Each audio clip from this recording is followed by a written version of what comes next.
Gold, trusted gold buyers. మీరు తాకట్టు పెట్టిన బంగారాన్ని విడిపించి ఈ రోజు ఉన్న మార్కెట్ ధరకు కొనబడను.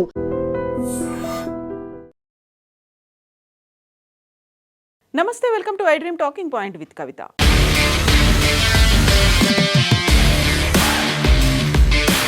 పహల్గామ్ ఉగ్రదాడి జరిగి ఏడాది పూర్తయిన సందర్భంగా దేశమంతా ఆ రోజు జరిగినటువంటి మారణకాండని గుర్తు చేసుకుంటోంది. ఈ సమయంలోనే భారత్ పాకిస్తాన్ మధ్య మాటల యుద్ధం కూడా జరుగుతోంది.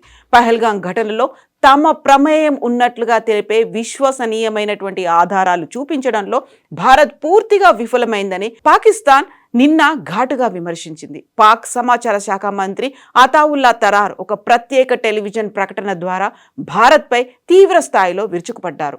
పహల్గామ్ కావాలని ప్లాన్ చేసిన ఒక కుట్ర అని, అందులో అసలు తమ ప్రమేయమే లేదని పాకిస్తాన్ సమాచార శాఖ మంత్రి అతావుల్లా తరార్ అంటున్నారు. అందుకే భారత్ ఇప్పటి వరకు అందులో పాక్ ప్రమేయం ఉందని ఒక్క ఆధారం కూడా చూపించలేకపోయిందని వ్యాఖ్యానించారు. ఈ సందర్భంగానే తరార్ పాక్ సార్వభౌమత్వానికి భంగం కలిగిస్తే సహించేదే లేదని స్పష్టం చేశారు. పహల్గామ్ దాడి ఒక డ్రామా అంటూ పహల్గామ్ దాడిని భారతే స్వయంగా ప్లాన్ చేసుకున్న తప్పుడు కుట్ర అని తరార్ అంటున్నారు.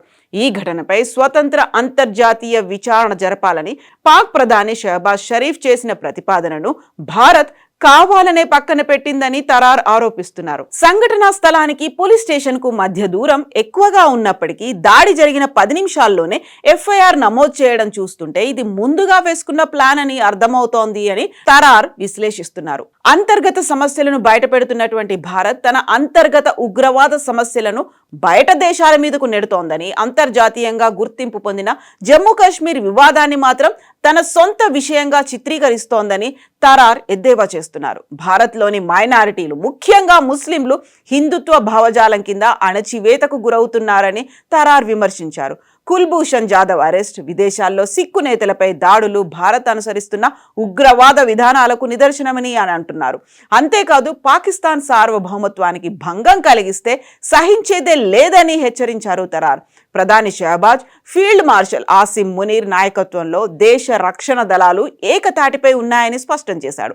గతేడాది పహల్గామ్ దాడి తర్వాత భారత్ అకస్మాత్తుగా పాకిస్తాన్పై క్షిపణి దాడులకు దిగిందని, దానికి తాము ధీటుగా బదులిచ్చామని తరార్ గుర్తు చేశారు.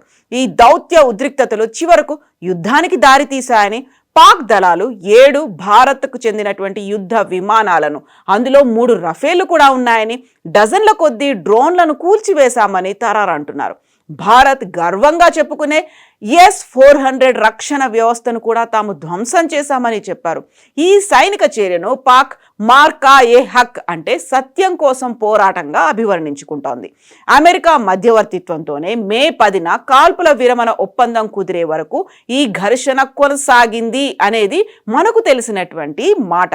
అయితే దీనికి సంబంధించి ఇంకొక వార్త కూడా ఇప్పుడు సంచలనం కలిగిస్తోంది. పహల్గామ్లో ఉగ్రవాదుల దాడి జరిగి ఏడాది పూర్తయింది. అయినప్పటికీ మారణ హోమం మిగిల్చినటువంటి మృతుల 26 కుటుంబాలను ఇంకా వెంటాడుతూనే ఉంది. తాజాగా ఆ ఘటనకు సంబంధించి మరో కోణం వెలుగులోకి వచ్చింది. ఆ రోజు దాడికి పాల్పడిన 3 పాకిస్తానీ ఉగ్రవాదులకు స్థానికులైనటువంటి 2 ఆశ్రయం కల్పించినట్టుగా తెలుస్తోంది. ఉగ్రవాదుల గురించి వారు పోలీసులకు చెప్పే అవకాశం ఉన్నా చెప్పకుండా రహస్యంగా ఉంచారని వెల్లడైంది. చెప్పకుండా ఉండడం కోసం వారు ఉగ్రవాదుల నుంచి 3,000 రూపాయలు లంచం తీసుకున్నట్లుగా NIA విచారణలో తేలింది. గత ఏడాది ఏప్రిల్ 22న ఉగ్రవాదుల దాడి జరిగింది. అంతకుముందు రోజు అంటే ఏప్రిల్ 21 రాత్రి 10:30 గంటల సమయంలో స్థానికులు పర్వేజ్ అహ్మద్, బషీర్ అహ్మద్ వద్ద 3 ఉగ్రవాదులు ఆశ్రయం పొందారు. ఆ సమయంలో వారి వద్ద ఆయుధాలు కూడా కనిపించాయి. ఉర్దూ, పంజాబీ కలగలిసినటువంటి భాషని ఆ 3 తీవ్రవాదులు మాట్లాడారు. లష్కరే తోయిబా అగ్ర కమాండర్, ప్రధాన నిందితుడు సాజిద్ జాట్ అలియాస్ అలీభాయ్ గురించి వారు మాట్లాడుకున్నారు. తమ ప్రాంతంలో దాడి జరగడం ఖాయమని వారి మాటల్ని బట్టి అర్థమైనా ఆ 2 పోలీసులను అప్రమత్తం చేయకుండా మౌనంగా ఉండిపోయారని NIA వర్గాలు వెల్లడించాయి. 5 గంటల పాటు వారి వద్ద ఆశ్రయం పొందిన ఆ 3 ఉగ్రవాదులు అక్కడే తినేసి వెళ్ళిపోయారు. అందుకోసం 3,000 రూపాయలు కూడా ఇచ్చారు. తర్వాత ఏప్రిల్ 22న దాడి జరగడానికి కొన్ని గంటల ముందు మధ్యాహ్నం 12:30 గంటల సమయంలో ఆ ఉగ్రవాదులు బైసారన్ లోయలోని ఒక కంచె వెనకాల దాక్కున్నారు. ఆ విషయాన్ని పర్వేజ్ అహ్మద్, బషీర్ అహ్మద్లు గుర్తించారు. అప్పుడు కూడా పోలీసులకు కానీ స్థానిక టూరిస్ట్ ఆపరేటర్లకు కానీ ఆ ఇద్దరు సమాచారం ఇవ్వలేదని వెల్లడైంది. ఆ ఇద్దరు తమ గుర్రాలను ఎక్కడానికి పర్యాటకులు ఎవరైనా వస్తారా అని మాత్రమే చూసుకున్నారు. మధ్యాహ్నం 1:30 సమయంలో కొందరు పర్యాటకులు రాగానే వారిని పహల్గాంలోని బైసారన్ లోయకు ఆ ఇద్దరు తీసుకెళ్లారు. ఆ తర్వాత కొన్ని గంటలకు అక్కడ కాల్పుల మోత వినిపించడం, ఆ వాతావరణమంతా రక్తసిక్తమవడాన్ని చూశారు. ఆ తర్వాత జరిగినటువంటి సంఘటనతో తమకేం సంబంధం లేదన్నట్టుగా నిశ్శబ్దంగా అక్కడి నుంచి జారుకున్నారని ఎన్ఐఏ విచారణలో తేలింది. ఎన్ఐఏ వారిని గత ఏడాది జూన్ 22న అరెస్ట్ చేసింది. డిసెంబర్లో ఫైల్ చేసినటువంటి ఛార్జ్ షీట్లో సాజిద్ జాట్తో పాటుగా ఆ ఇద్దరు స్థానికుల పేర్లను కూడా చేర్చింది.